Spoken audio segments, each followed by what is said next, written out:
What is happening, everyone? Narrator Stories here, and today we have a couple of stories from r/entitledparents. People post stories about the most notorious people who think just because they've got a couple of kids means they're entitled to everything. So sit back, relax, and enjoy some cringe. Hi Reddit. I posted here a while back about an ED making fun of me for stuttering in a coffee shop. This little gem occurred mid last year. Also, there's going to be a lot of hard to pronounce words in here, so just in the slim chance Hugo's owner, Bay, covers this, I'll include pronunciation tips. Cast: EM entitled mother, LB little boy, OG old guy, and me, yours truly. So for context, I was born in a county in North Wales called Gwynedd, and as such I'm part of a tiny minority because I didn't even begin learning English until I was about 11 or 12. I'm 21 now. So naturally, I'm much more comfortable speaking my native language, Welsh. Now, because I wasn't content to be a farmer or a primary school teacher, I moved down south and ended up in Cardiff, where only something like 7% of people can speak any Welsh. No problem. I'm confident enough speaking English by now. I should also preface that I'm autistic and not good with confrontation at all. I also stutter a lot when I speak English. So I've been working in a coffee shop for a little while now, dealing with people and just generally starting to get settled in. One day I meet a kindred spirit, this elderly man who's been coming in regularly more for company than for coffee. Whenever I see him, I get his order ready right away, and I sit with him when I've got a spare few minutes. I say he's a kindred spirit because he's another native Welsh speaker, but speaks very little English. I find that a bit odd considering he lives in Cardiff, but over the next few days, he tells me about his life. Old Guy tells me how he grew up in Pwllheli, which made me really happy because I'm from Carnarvon, which is just a little bit north. He tells me how he owned a fishing boat and used it to make his living, while his wife worked as a teacher. They moved down to Cardiff together into a really big house when his wife finally retired, and this went pretty smoothly since she could speak fluent English and handled most things outside. Recently, Old Guy's wife died of leukemia, which has made life a lot harder for him. The guy had a fantastic sense of humour, and I was happy to sit and keep him company, if only for a little while here and there. I guess it was nice for him to actually be able to have a solid conversation with someone. My manager used to know the guy's wife, as both of them came in here a lot before I started working, so he was always sympathetic and made sure to pick up the slack a little bit as a result of me chatting with him. Even though I'm not fantastic at being social, Old Guy had a great outlook on life, even for a widower. He always had the most interesting stories to tell, including one time he recounted how he swam back to shore after his little sailboat capsized in a storm. He always just had this fuck you all, I'm my own free bitch kind of attitude, which I admired a lot. One day we're gibbering away, and entitled mother comes over with a little boy's hand clutched in hers. She then says, "Shouldn't you be doing your job?" I then say, it's fine, don't worry. I'm still clearing tables, but my manager asked me to keep an eye on this gentleman." Old Guy is confused at this point, barely understanding a word, so I explain to him that she's just asking about something. "What? What was that?" She's really getting in my face now. I'm starting to get extremely nervous, and I can barely get my words out. "What did you say to him? Here you are, slacking off! Speak English!" Old Guy then says, "Who's she?" I explain to Old Guy that she's demanding we speak English. At this point, I'm just kinda stalling, talking directly to this woman, as I'm not even sure what to say.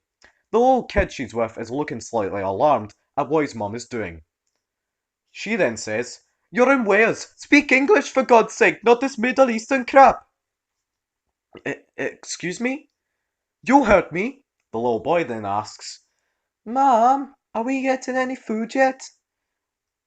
Then she replies, "Not yet, Mummy's talking." Und Do we I him and don't Shadows know his any neck? English. This sends EM into a right huff, and she looks around the shop, appealing to other customers.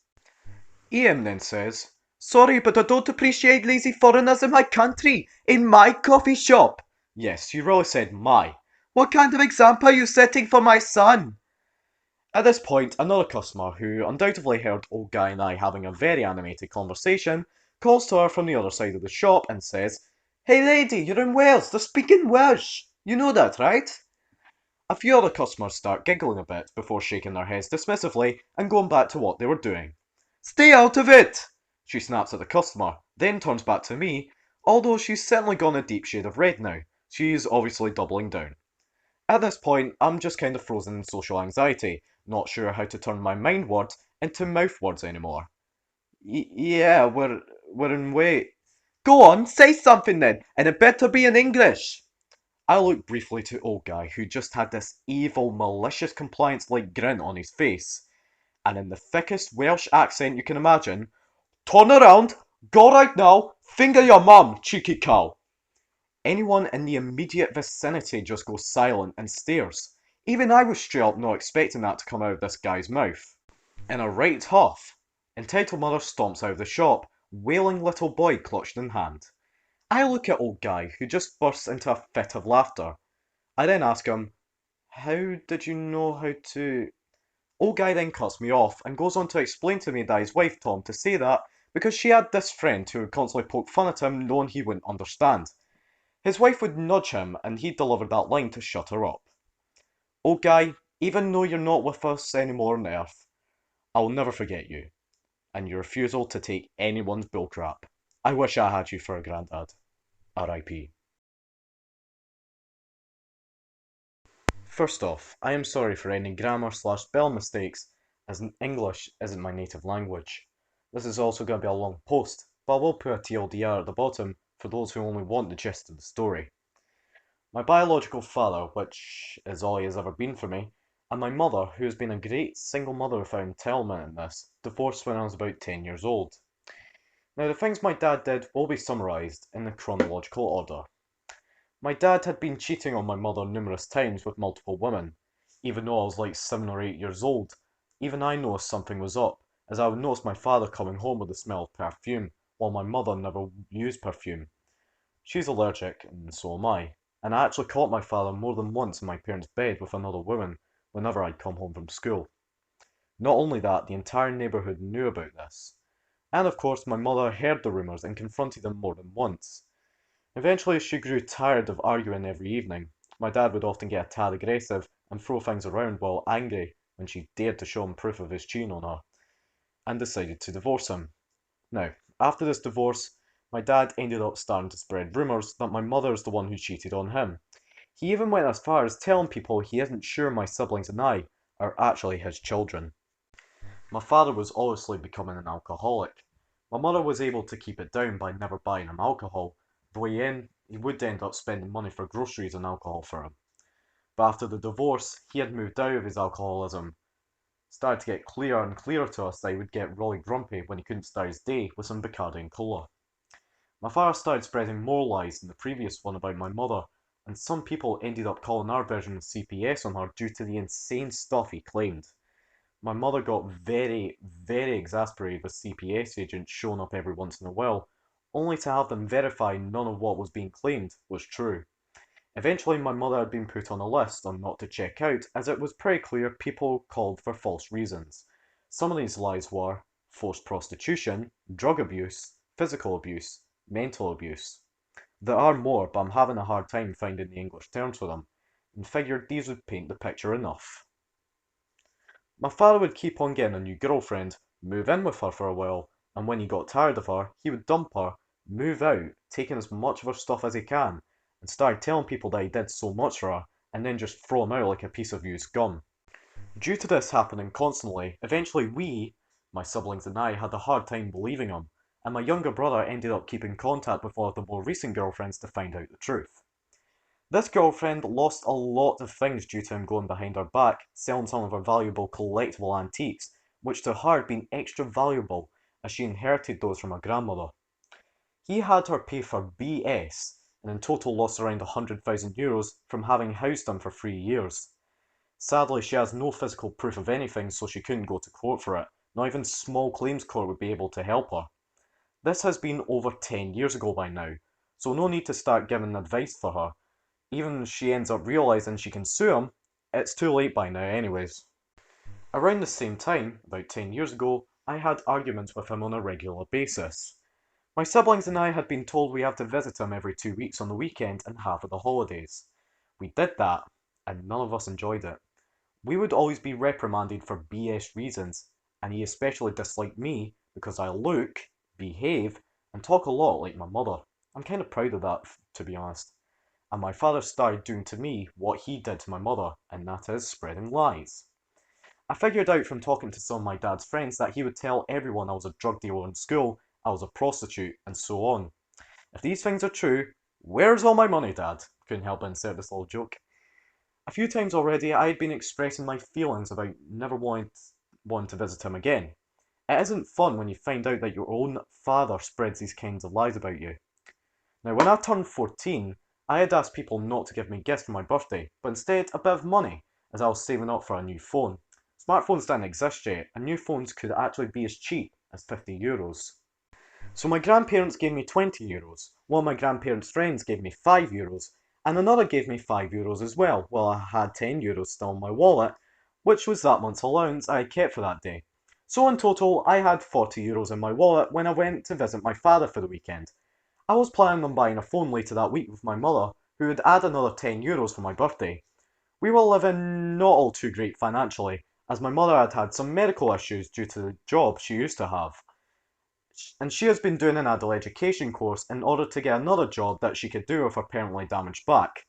So we temporarily lived off a very small financial support from the state, and the alimony which was as minimal as possible.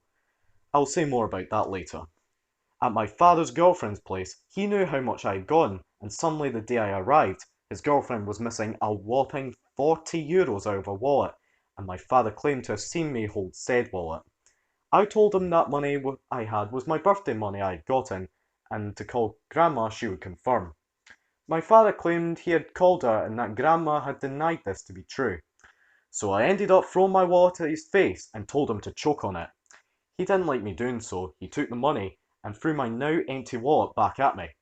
I packed up and went home to my mother that day. It was on the actual day of my birthday back then, by the way. And she got so mad at him. She used some of her savings to buy me a new phone that same day. She ended up buying me a €60 one, which had been one of my favourite phones I had before my first smartphone. Not long after I turned 16, and not long before I broke up with the previously mentioned girlfriend, I had yet another argument with him. He tried to convince me that it's perfectly normal for him to go through my stuff every day, including reading my diary. I told him the definition of privacy, and told him that nowhere in that definition it says that family is excluded from that. Getting so heated, I started confronting him with everything I'd found out about his lies, telling him off and called him names for making people think awful things about me. I yelled at him that because of him, I couldn't enjoy walking his girlfriend's dog, because I had more than one creepy old guy asking me what my prices are for sexual services. He yelled at me, "I am your father, you have to respect me!" Upon which I yelled, "Respect is something you have to earn, not something you can force." After this, he threw me out. I went back home to my mother and never visited him ever again. Later I found out that my father had allowed a friend of his to inappropriately touch my little sister, and he even skewed my autistic little brother's views on brotherly sisterly love, which made things almost go really bad if it wasn't my mother finding out and doing something about.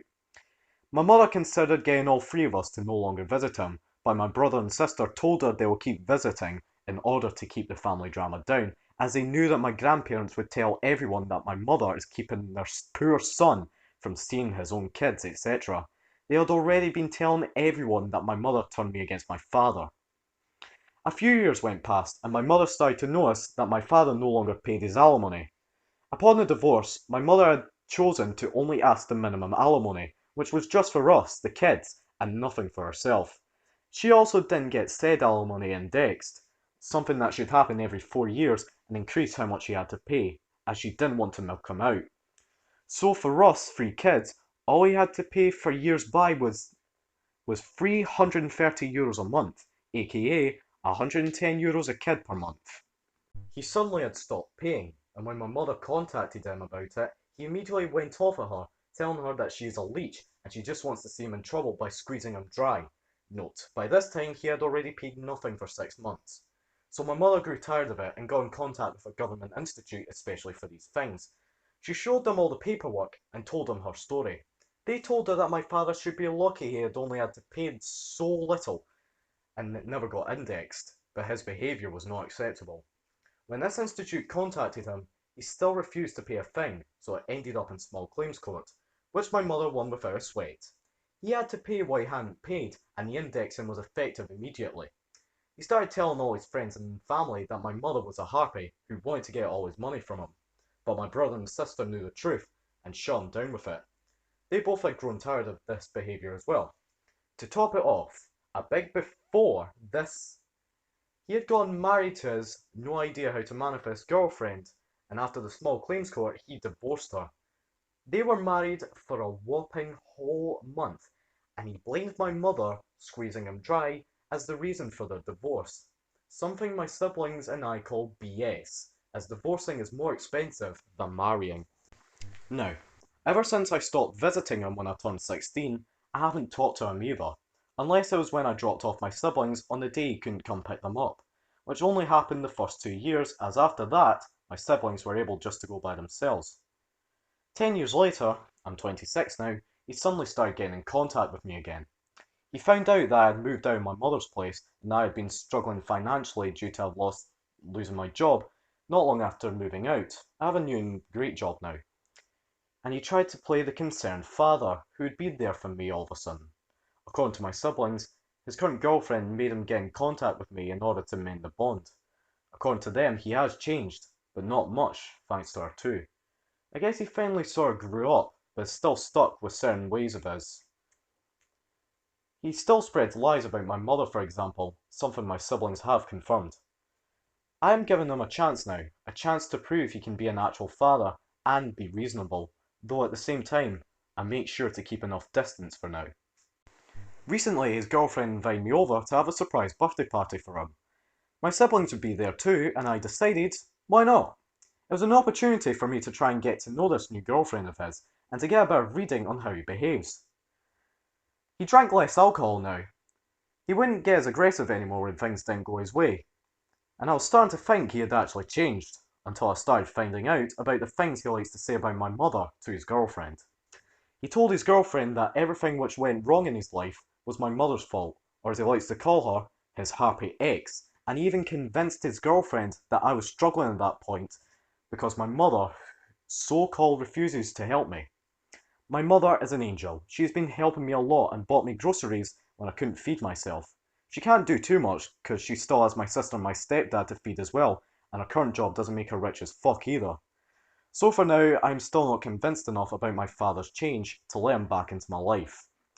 The biggest part of his entitlement, in my opinion, was the fact that through all this, he demanded for us, my siblings and I, to respect him because he is our father. I mentioned this in the part where I'm 16, but this was a fact through the entire time, and he still does demand, at least from my siblings, for respect that he doesn't earn.